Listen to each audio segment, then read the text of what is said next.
Bom dia, eu sou Alexandre Matias, esse é mais um Climatias Diário. Hoje é quarta-feira, dia 24 de junho de 2020, dia de São João, e é a última vez que eu apresento o programa desse jeito. Tá, porque hoje é fim de temporada, programa número 100, 100 dias de Climatias, sem tirar ali, diretão.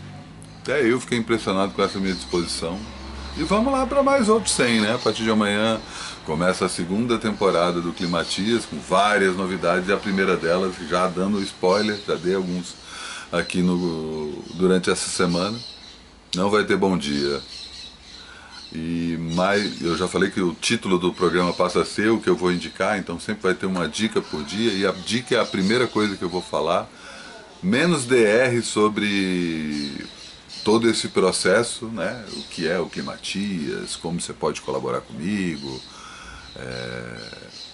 a história da newsletter, tudo isso, enfim, Vida Fodona, Festa Solo, tudo isso eu vou continuar martelando aqui, mas isso não deve entrar no começo do programa. A partir de amanhã a gente abre já com as novidades. Estou pensando aqui se a gente continua com a estrutura do quinta-feira internet, sexta-feira quadrinhos, sábado dia livre, enfim. Nessa quinta-feira, amanhã, que também estreia a nova temporada, a gente vai realizar a primeira conversa com as pessoas que já participaram aqui, inclusive, do Climatias. Algumas pessoas vão só para essa conversa, eu vou criar um link ali para a gente fazer uma videoconferência na quinta-feira, dia 25 de junho de 2020, às 7 da noite.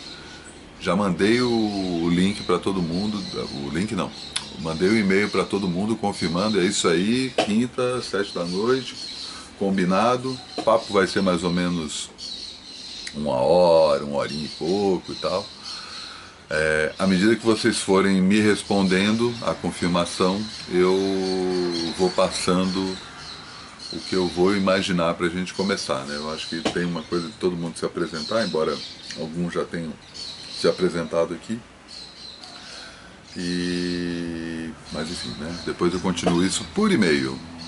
E para dizer também que é isso, né? No começo do Climatias eu não vou mais falar sobre o próprio Climatias, né? Deve ter algumas coisas, porque a partir de amanhã também saio do Instagram, não do meu perfil 100%, mas o Climatias não está mais no Instagram, então se você está vendo esse Climatias no Instagram, saiba que é o último que também estoura a minha cara na timeline. A partir de amanhã a chamada para o Climatias é outra coisa, acho que vocês vão gostar.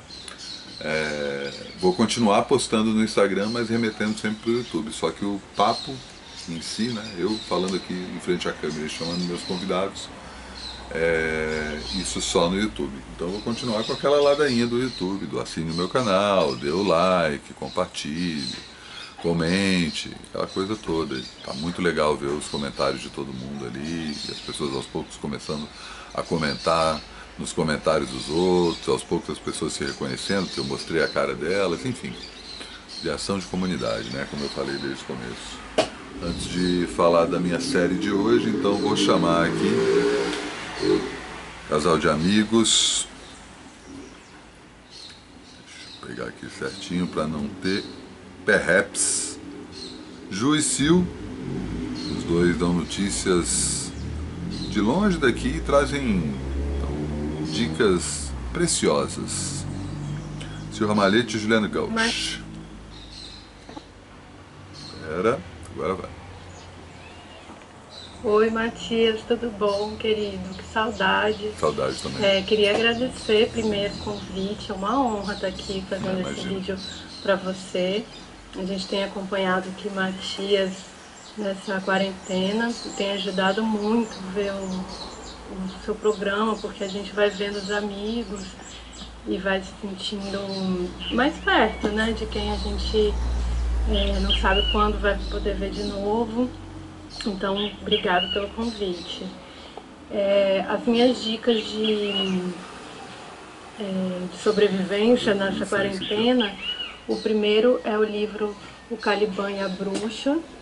É um livro maravilhoso que conta a ascensão, né, do capitalismo, que a gente conhece hoje, e faz um paralelo dessa história com a subjugação das mulheres, toda uma cultura patriarcal. E é muito interessante ler esse livro nesse momento, porque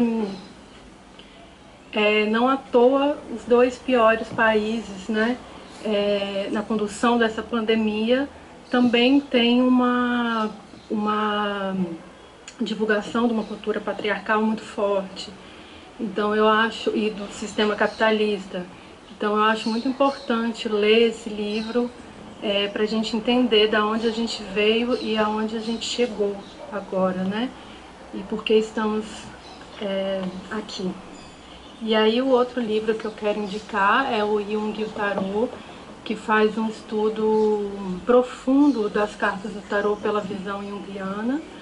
E mesmo que a pessoa não tenha o conhecimento do tarot, ele é um livro muito interessante nesse momento para se ler, porque a gente vai identificar muito da nossa trajetória, onde estamos, e a gente vai se identificar no nosso processo de vida mesmo. Eu acho que dá para ler ele todo, dá também para abrir num arcano e ver o que aquele arcano tem de resposta pra gente, de ensinamento. E é um estudo muito profundo do inconsciente, então eu acho que pode ajudar muito nesse momento de quarentena. Outra coisa que eu queria indicar é o disco Straight, de Giovanni Cidreira e Josiara, que foi lançado no comecinho da quarentena, ali em março. É um disco lindíssimo e volta e meia eu escuto ele e ele consegue levar para um lugar muito interessante nesse processo todo. O que tem me feito ter paz, eu acho, um pouco mais de paz, de sanidade, é usar do meu tempo, o tempo que tem me sobrado, porque o trabalho realmente deu uma parada, e aí para estudo. Então, coisas que eu gostava muito de estudar, de fazer, e não tinha muito tempo por conta do trabalho, eu tenho usado o meu tempo quase todo para isso. Uma das minhas predileções tem sido o tarô, e eu aconselho as pessoas a tentarem se jogar em estudos de interesse. É o que tem me feito ter esperança, ter paz, um pouco mais de paz, e tem me feito muito bem. É isso.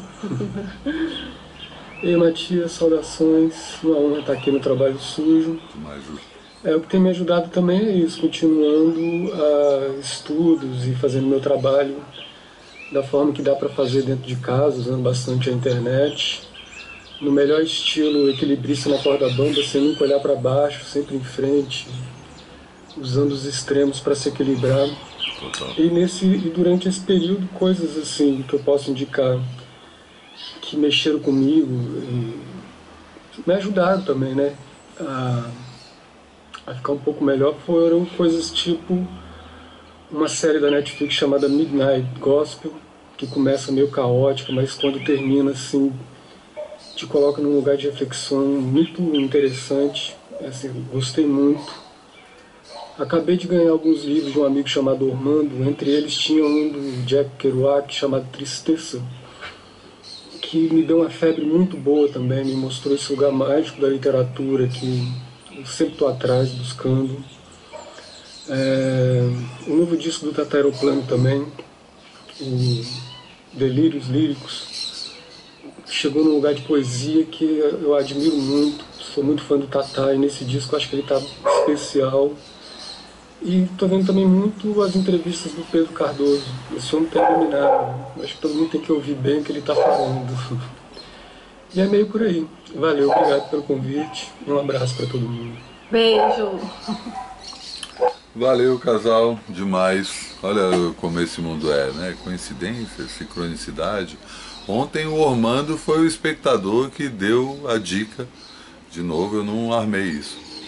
Deu a dica e entre as dicas ele não só indicou o disco do Tata Aeroplano, que o Juliano acabou indicando aqui também espectador e já foi convidado aqui, como também o disco do Juliano Gauch, o Bombix Mori, o EP que ele lançou no começo desse ano. Enquanto o Juliano Gauch acabou de indicar um livro que foi indicado pelo Ormando. Eles estão no Espírito Santo e, enfim, uma satisfação poder recebê-los aqui, saudades também. Esperar que possamos nos ver em breve. E antes de chamar a convidada de hoje, espectadora que mandou ótimas dicas, vamos à série de TV.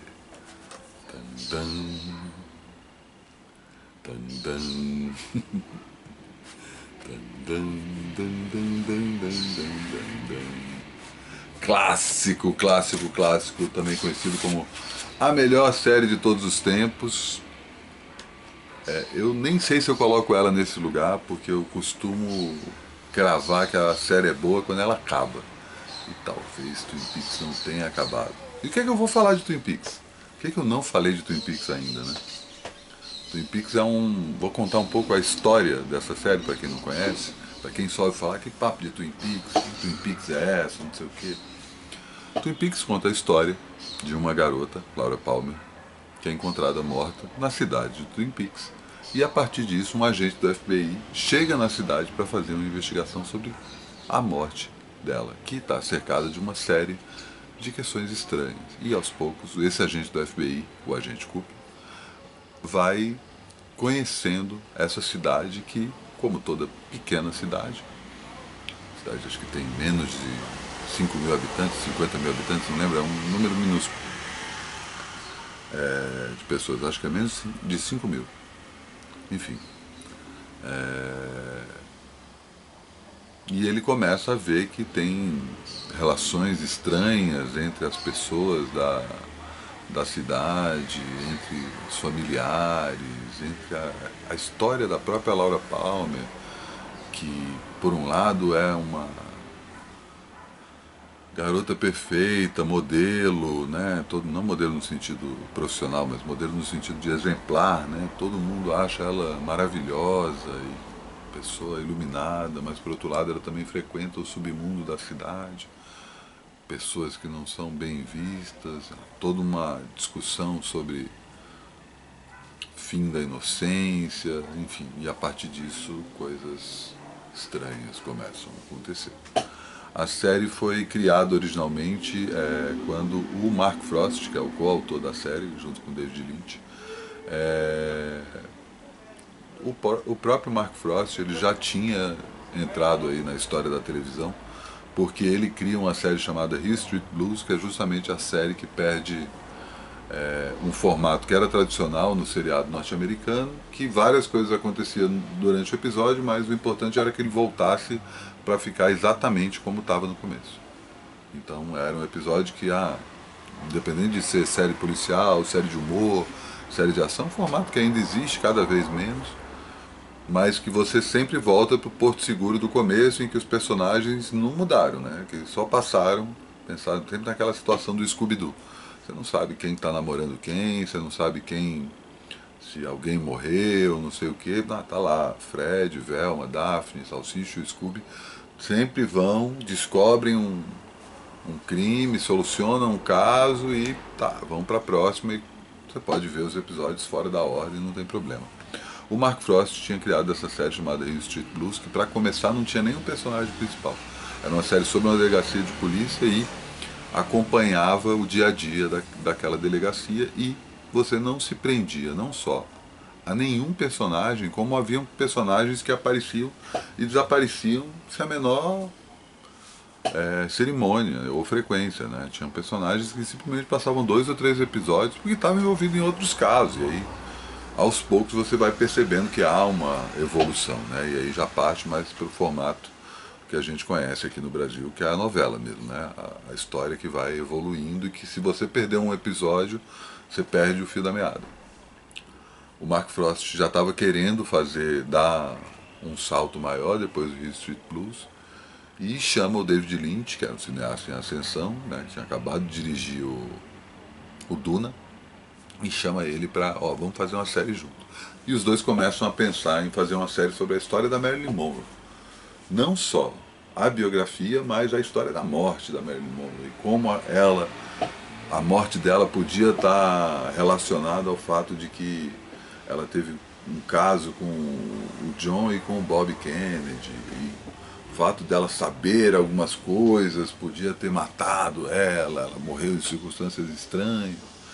Mas aí, aos poucos os caras foram sacando, inclusive pela resposta das emissoras, que era um vespeiro, né, mexer nisso aí, né? Ainda mais nos anos 80, 20 anos depois da morte dos Kennedy, né? Enfim, era uma figura muito importante, ainda é, né? Mas enfim, a distância histórica acaba deixando um pouco mais tranquilo para quem vai produzir um conteúdo desse, uma série, um filme, fica menos ressabiado. Ou como dizem os biógrafos, né, o cadáver ainda estava quente. E eles entendem isso, não é uma questão de censura, nenhuma emissora propõe, mas aí eles repensam que vamos trabalhar essa mesma lógica da Marilyn Monroe, só que no microcosmo. Vamos trazer isso, em vez de para os Estados Unidos, para uma cidadezinha no interior do nada. E aí vem toda a história do Twin Peaks. Twin Peaks começa na virada dos anos 80 para os anos 90 e redetermina o padrão de que é uma série a partir disso. É um sucesso gigantesco. Quem matou Laura Palmer é uma pergunta muito mais, ecoa muito mais nos Estados Unidos, ter picos de audiência, e era uma pergunta que o David Lynch não queria responder. Ele queria deixar em aberto o mistério da morte da Laura Palmer, e que atravessa a primeira temporada inteira. Essa primeira temporada tem quase 20 episódios, ou pouco mais de 20, como as temporadas antigamente tinham. Aí, sei lá, 10 anos depois vem a HBO e começa a redeterminar o padrão, que uma temporada de série norte-americana pode ter de 10 a 12 ou 13 episódios, que era o número que eles acabaram determinando, mas o Twin Peaks ainda tinha essa vastidão de mais de 20 episódios. A primeira temporada deixa todo mundo eletrizado, né? É um sucesso, de uma hora para outra as pessoas começam a ficar completamente fanáticas pelo Twin Peaks. É o maior sucesso do David Lynch até então. O David Lynch era um cineasta em ascensão e fazer televisão nessa época, né, ainda era considerado sub-TV, né, sub-arte. Não tinha ainda...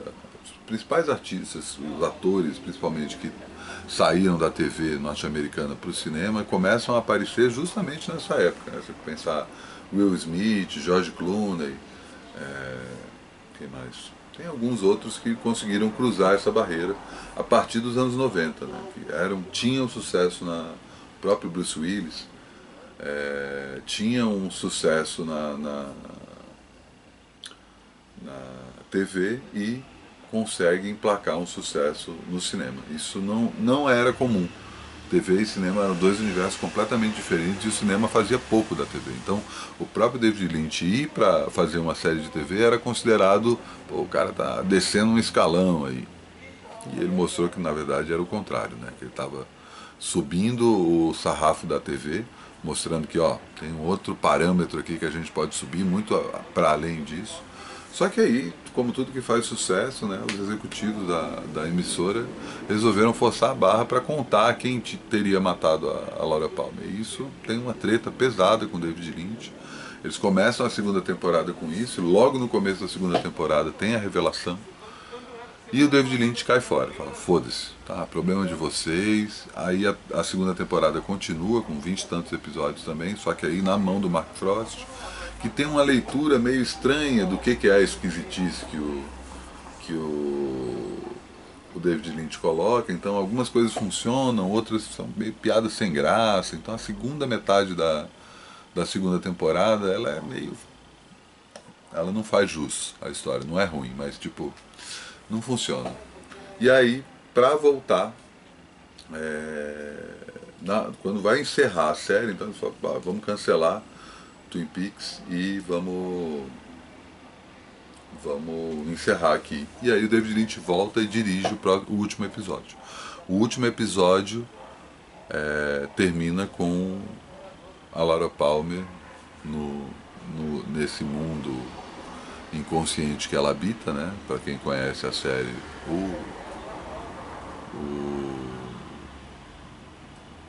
esqueci completamente o nome agora. Enfim, vocês sabem, né? Aquele ambiente vermelho com o chão em zigue-zague. Como é que foge esse nome? Brincadeira. Esqueci o nome do Lynch ou da Laura Palmer. Enfim, acontece. Ela avisa pro Cooper, o personagem principal, que eu te vejo em 25 anos. 25 anos depois, Mark Frost e David Lynch resolvem se conversar. Twin Peaks era considerado passado, existia uma lenda sobre uma possível terceira temporada, e os dois não só voltam a se falar, como anunciam a terceira temporada, que é bancada pelo Showtime, outro canal, e ao mesmo tempo distribuída globalmente pelo Netflix. E são 18 episódios, todos eles dirigidos pelo David Lynch, ao contrário das duas primeiras. E o David Lynch dá muito mais o tom e produz do que dirige. Ele dirige acho que 6 episódios só das duas primeiras temporadas, mas ele determina um padrão que todos os diretores que entram, tá, entendi, vou para esse lado. Só que na terceira temporada todos os episódios são dirigidos por ele, e eu entendo Twin Peaks, O Retorno, que é o nome da terceira temporada, como um filme de 18 horas. É o melhor filme do século XXI, para mim. Não tem filme melhor, já assisti algumas vezes. É completamente inesperado e inusitado para você que estava esperando a volta da mitologia da série. É a única parte que está no Netflix, infelizmente, né? As outras duas primeiras temporadas só estão no Netflix gringo. Aqui não tem, então não sei se tem algum serviço de streaming que tem. E se você for começar a série, dá para começar pela terceira temporada, partindo do pressuposto que você não vai entender nada. E tudo bem. Tudo bem, mas o ideal seria que você visse a primeira temporada inteira, depois visse pelo menos os 6 primeiros episódios da segunda e o último, para entender essa lógica. E além disso tem Os Últimos Dias de Laura Palmer, Fire Walk With Me, que foi o filme que o David Lynch fez logo após o cancelamento da série. Ele faz um dos seus melhores filmes, eu adoro esse filme, e é um filme que estreou em Cannes com toda a expectativa em relação a Twin Peaks e foi vaiado. E é um filme que muita gente não entendeu na época, muita gente não entende até hoje. É um filme bem mais pesado do que a série, bem menos. Tem esse lado lúdico, simplesmente desaparece. Quer dizer, desaparece não, ele vai para um lado bad vibe mesmo, saca? Mas, enfim, recomendo. E se você quer ir pro nerdismo mesmo, o próprio Firewalk With Me, ele foi relançado em DVD em 2005, se não me engano, com uma série de cenas extras conhecidas como Missing Pieces, e que dá mais de 1 hora de filme, além do 1h30, 1h40 do filme original. É muita coisa, mas é muito bom, assim. Twin Peaks é especial, é uma das melhores séries de todos os tempos. Não cravo que é a melhor série de todos os tempos, porque eu acho que The Wire consegue ser mais redondinha no que diz respeito a série 100%, né? Ela tem um aproveitamento perfeito. Twin Peaks é impressionante, eu sou mais fã de Twin Peaks que de The Wire, mas tem essa coisa do final da segunda temporada que dá uma empenada. Mas a terceira temporada é maravilhosa, é uma aula audiovisual, é um teste à nossa expectativa e a nossa paciência, e também pro que a gente entende como entretenimento audiovisual, saca? Alguns episódios, um específico, eu nem vou falar qual, mostra como vai ser a TV daqui a 25 anos. Se Twin Peaks, no começo dos anos 90, determinou como iria ser a TV 25 anos depois, e tá tudo ali, a série começa a mexer com sexo e violência, coisa que não tinha em TV, vai para esse lado do bizarro, que, sei lá, poucos anos depois aparecia o Arquivo X, apertando nessas mesmas teclas, essa coisa das séries ter uma continuidade, enfim, várias coisas. Recomendo pacas. E não cravo que acabou, né? Porque tem um boato que há uma 4ª temporada que talvez já tenha sido filmada. Ninguém sabe. Essa é a dica de hoje, desse programa número 100, e vamos encerrar a edição com a Dani, espectadora, que também mandou ótimas dicas. Diga lá, Dani. Pera aí. Oi, eu sou a Dani, eu sou telespectadora do Climatias, bem do comecinho. Eu quero indicar... Eu tinha pensado várias dicas, né? Mas eu pensei em indicar uma coisa mais, assim, representatividade, né? O pessoal da mesma safra anos 70, que gosta de se ver também. Eu assisto muita coisa de adolescente e tem hora que me cansa um pouco. Total. Então eu queria indicar uma série que chama Billions. Agora talvez meio tenha perdido o sentido, porque milionários, bilionários... No começo pode ser um pouco estranho... os termos e tal, porque a aplicação na bolsa, mas é com o Paul Giamatti, que eu acho que já é um plus. Claro. E é muito legal, eu sugiro dar uma chance. É bem legal mesmo, já tá na 5ª temporada, tem no Netflix. Não vi ainda, mas em geral fala bem. Eu vi a Ananda indicando o Merli, que eu adoro. É ótimo. E tem uma série muito massa, também no Netflix, chama Rita, que é uma professora também. Eu como socióloga, né, adoro uma aula e essa temática, e é bem legal pra gente ver a diferença, né, de uma pessoa de um país nórdico, porque ela é uma professora da Dinamarca. Ela é separada, ela tem filhos, tem toda a questão da liberdade que eles têm lá, e os alunos, é bem massa, eu gostei bastante. E eu quero indicar também umas coisas pra rir, né? Porque pra se alienar um pouco. Eu gosto muito de assistir Diva da Depressão. Eu adoro. A gente também tá na semana, né? Que teve a parada, mesmo que online, e é importante. E aí eu sugiro assistir Diva da Depressão. Agora, inclusive, eles estão fazendo tipo um reality show, só que no The Sims. É bem divertido. Que chama Fazenda da Depressão. E eu quero indicar uma pessoa maravilhosa, que é a Bianca Della Fence, que ela é uma drag, ela é uma maquiadora e ela é uma das pessoas mais sensatas que eu conheço. Então eu indico demais. E uma dica de disco, que é o da Serena Assunção, que é incrível, foi feito pelo Sesc. Ela é irmã da Annelise. E o disco é lindo, tem inteiro no YouTube pra você ouvir. Eu ouço como se fosse remédio, sabe? Como se fosse uma homeopatia. Demais. Porque é lindo. Ela fez as músicas pra todos os orixás, então é muito, muito, muito bonito. E para ajudar, né, a transcender esse momento. E um livro que eu gostei muito de ler foi o do Chico Buarque, O Meu Irmão Alemão, que também é muito legal. É uma viagem por São Paulo, uma viagem pela ditadura. É muito legal. É isso. Então, foi bem curtinho até, né? Então, um beijo pra todo mundo. Valeu, Matias. Valeu você, Dani. Quase tirei antes da hora, foi mal. É isso. Amanhã continuamos. Responde lá o e-mail. E se você quer participar desse bate-papo em vídeo, que vai acontecer nessa quinta-feira, dia 25 de junho, às 7 da noite, manda um alô lá no Trabalho Sujo por e-mail, @gmail.com. Manda um alô também para pedir para me inscrever na minha newsletter, te inscrever na minha newsletter. E se você quiser colaborar com o Climatias, pergunta que eu te digo como. Certo? É isso. Amanhã tudo de novo. Bom dia.